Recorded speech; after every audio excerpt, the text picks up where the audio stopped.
house or a nice new car. No. I am fasting to please Allah. Of course, for those of us who believe in Allah and know Allah, Allah is not abstract. But from the point of view of the people who are not Muslim, it's like, how do you do that? How do you not eat and drink the whole, how? And you just choose to do it for what? What do you get? They can't, it just doesn't compute. But this is a lesson in and think about it. If you can fast in this heat and not drink and not eat for the whole day, really you can do anything. Anything you put your mind to. This is what Allah is teaching you. You do not have to let the world, your body, your own body, dictate how you behave. No, because you have niyyah, you have intention. Your intention focuses your behavior. You are what you think, brothers and sisters. You are what you think. What you think you become. What you think you become. And this is why we need to think a lot about Jannah. We need to think a lot about An-Nar. We need to think a lot about Qiyamah. We need to think a lot about paradise, the hellfire, the day of judgment, the reality of what is going to happen after we die. We need to think a lot about Allah. We need to think a lot about Rasulullah sallallahu alayhi wasallam. Because the more we think, the more we intend good, this is what our mind becomes preoccupied with. What you think you become. That's it. That's why if you listen to music and you watch movies, you become. You think money, money, money, TV, TV, TV, car, car, car. That's it. What you think you become. What you strive for, what you think about, you become it.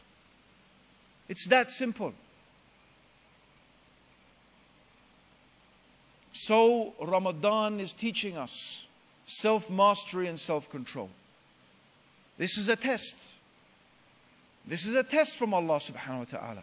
Now I want you to think, and this is something, subhanallah. This is something, and I think maybe it's the first time I'm sharing it. So I'm going to share these thoughts I had.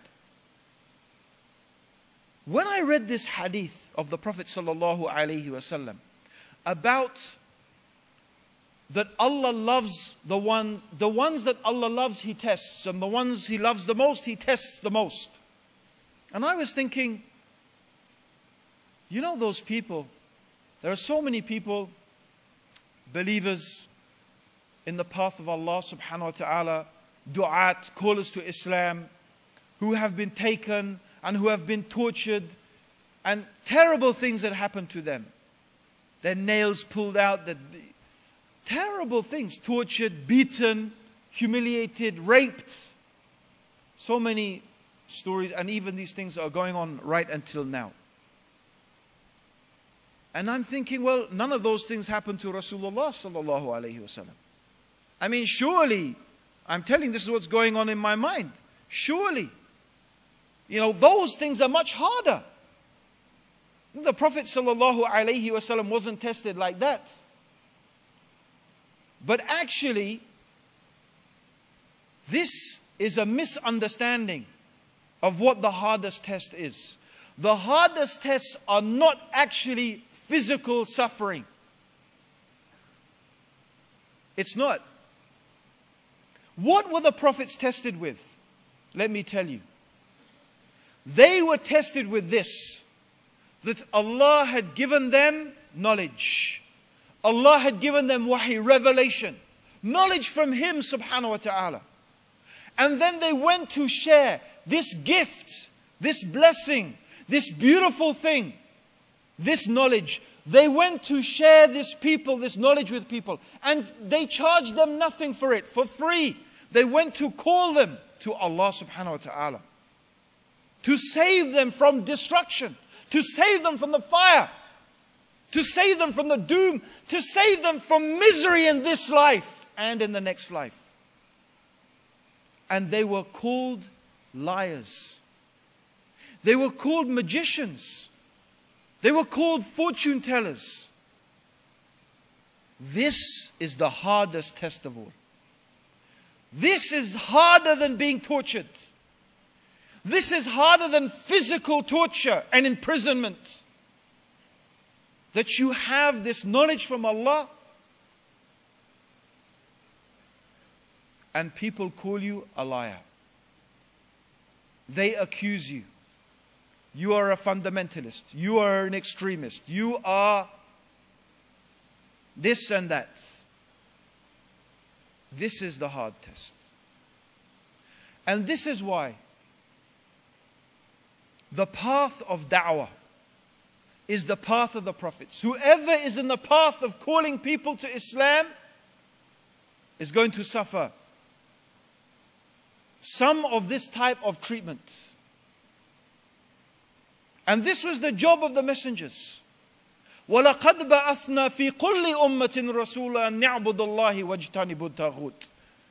That Allah tells us in the Quran that He did not send to any nation a messenger except that He called the people to worship Allah and abandon the worship of the false gods. This was the task of the messengers. This was their primary task and objective.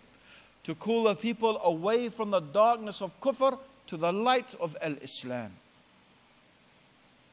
From the darkness of shirk, of making partners with God, of setting up rivals with God, to worshipping the one God, the Lord, the creator of the universe alone.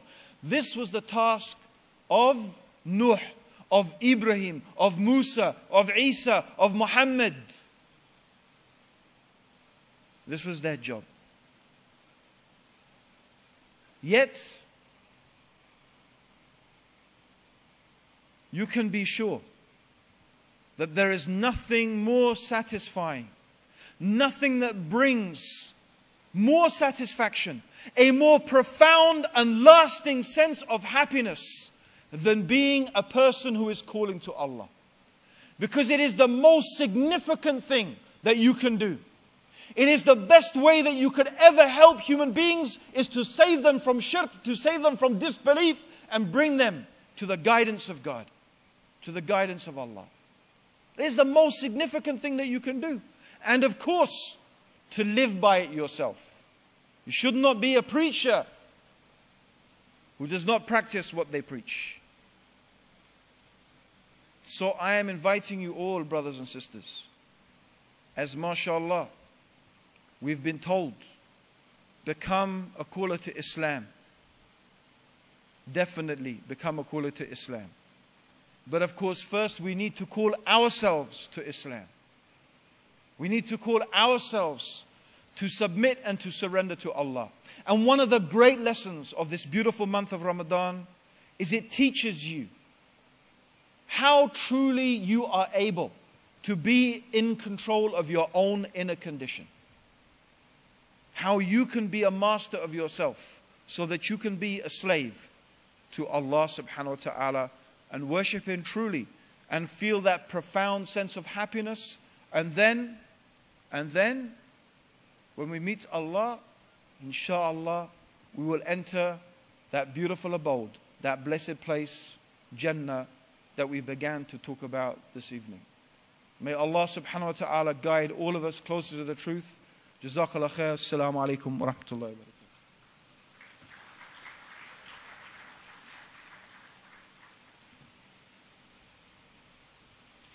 Jazakallah khair to Brother Abdul Raheem for the very inspiring talk. We will now go to the questions, but before that I would like to announce that after the questions we have in the ladies section 4 sisters who wish to embrace Islam. So once we have the questions done, we will do that inshallah over the microphone. The first question is asking Brother Abdul Raheem, when and how and why did you accept Islam? Okay.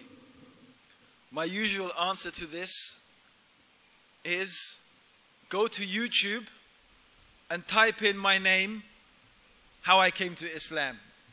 You can listen to the whole lecture there, how I came to Islam. I've given the lecture of how I came to Islam so many times.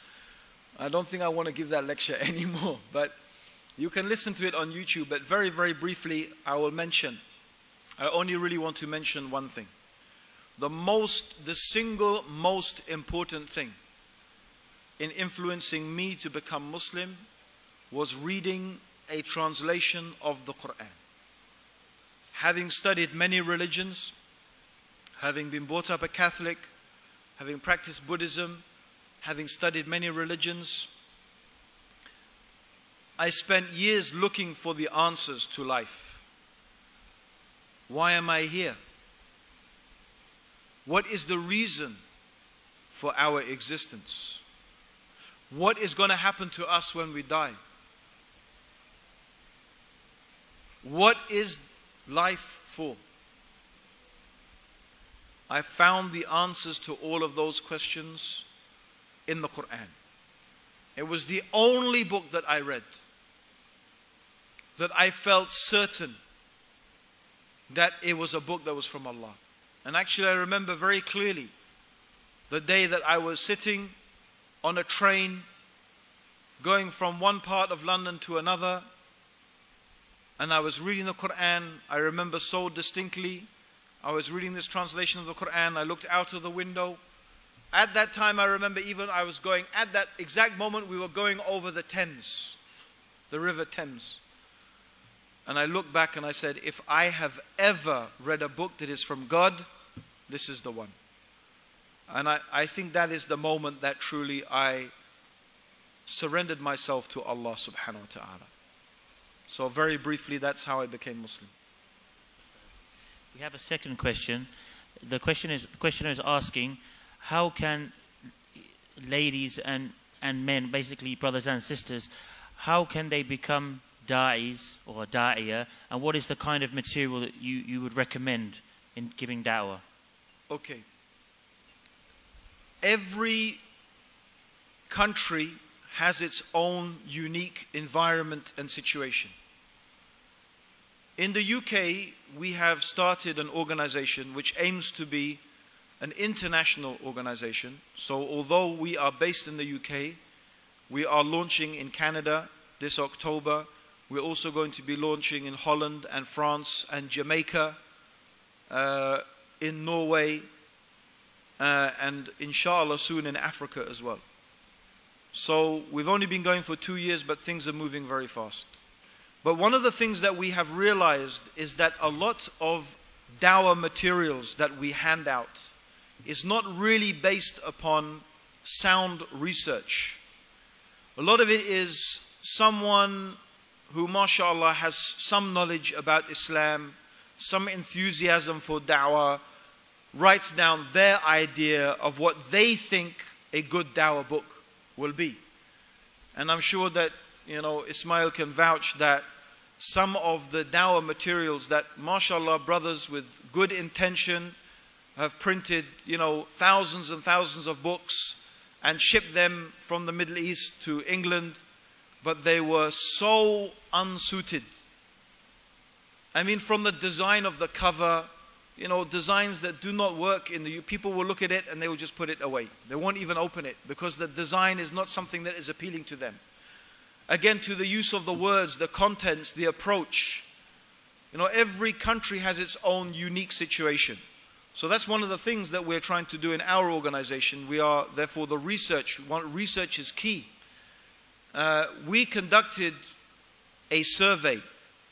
This is what they call a statistically robust survey, and this is a scientific survey based upon the same type of scientific principles that, for example, psychologists and socioanalogists and sociologists will use to observe trends amongst societies and so on and so forth. So we use the same techniques. We hired professional companies and we